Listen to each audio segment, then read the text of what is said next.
basic reason for coming to Scotland is that we have this wealth of experience in the motor car industry from the point of view of people that have been employed in the Talbot regime for many years. Are you put off by the fact that it's a tough, competitive business? Not at all. The basic, as I say, the basic concept is such that the car's handling and performance is as good as, and if not better than most other vehicles are in existence.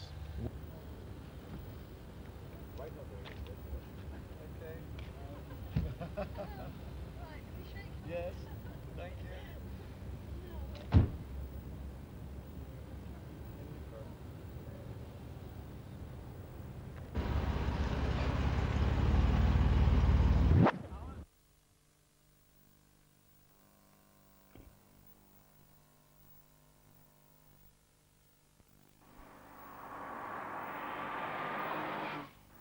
It isn't only in the arts that Glasgow is changing. Much of the city's old heavy industry has gone, but new industries are beginning to take their place. New people are coming forward to try out new ideas. People like David McDonald, who bought a famous old sports car company called AC Cars, which had fallen on hard times. David McDonald set out to bring it to life again. I'm an engineer by profession. I've been involved in motor cars most of my working life. AC is a very unusual opportunity for us. It's very, very rare that a mark, a name as well known with the kind of background and tradition and history that AC has is available to a new company to buy and then to resuscitate. And we felt that the demand for personal cars, for individual cars, was something which was growing. I believe that I have to have total involvement in what the company does. At the end of the day, our products are my responsibility, and I have to know exactly what is going into a motor car, how it's being put together, what problems there are, and more importantly, what we're doing in terms of future development, not only for the car which replaces this one, but for the cars which follow that afterwards. So you will find me putting different hats on, part of the time as a conventional, ordinary managing director, part of the time as a designer, and part of the time test driving. What's that? David McDonald takes his role as a test driver as seriously as he takes his job as managing director. And all his experience in Grand Prix racing helps him to get the best out of his new car. We'll try it again with those caster settings on it, and then we'll run it one more time with the low rate springs on it and see if that gets it coming quicker. Yeah.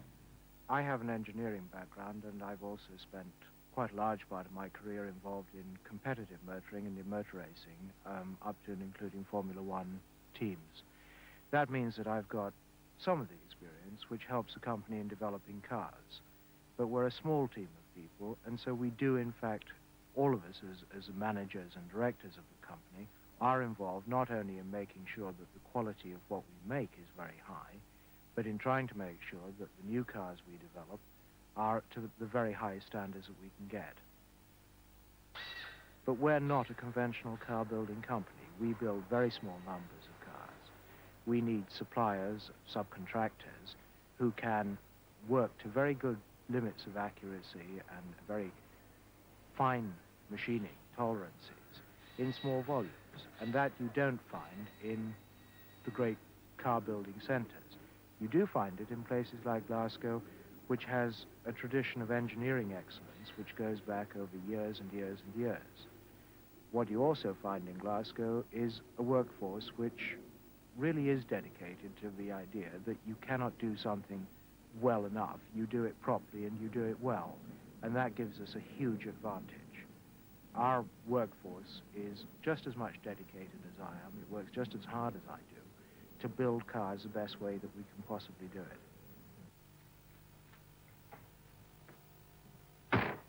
I think what's peculiar about Glasgow is that it's an independent city. It's a city which will never be defeated. It's a vibrant city.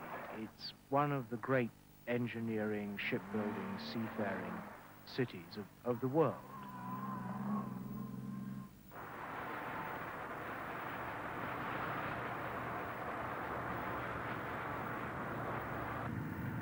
Scotland and the west of Scotland has an enormous amount to offer. And when you come down to it at the end of the day, I'm a Scot, and if I'm going to have a say in where a business locates, it will be something strange about me if it didn't locate in Scotland.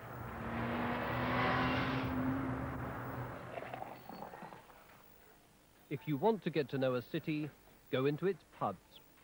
Words of advice from the writer William McIlvanney. In 1977, he wrote Laidlaw.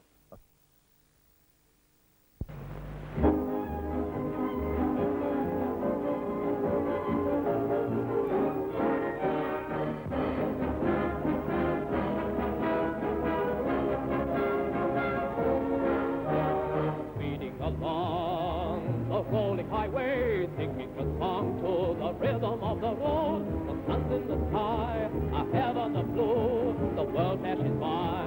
You feel so happy when you're sweeping along a leafy byway, singing a song to the rhythm of the road. Life is a mayday, oh, it's a heyday when you're speeding along to the rhythm of the road. Down in the wooded dale, where sunbeams are dancing, so vision entrancing, through green lanes we're trancing away. Over the hills and dales, soon we shall be speeding, our cares all unheeding, we'll always be leading the way. Speeding along the rolling highway, singing a song to the rhythm of the road. The sun's in the sky, a heaven of blue, the world dashes by. You feel so happy when you're sweeping along a leafy byway, singing a song to the rhythm of the road. You'll never be late if it's a V8 when you're speeding along to the rhythm of the road. On up the steep hillside, on wide road or narrow, swift as an arrow, we climb in the car of a tree. Fleet as a bird on wing, through moorland and heather, in all kinds of weather, as light as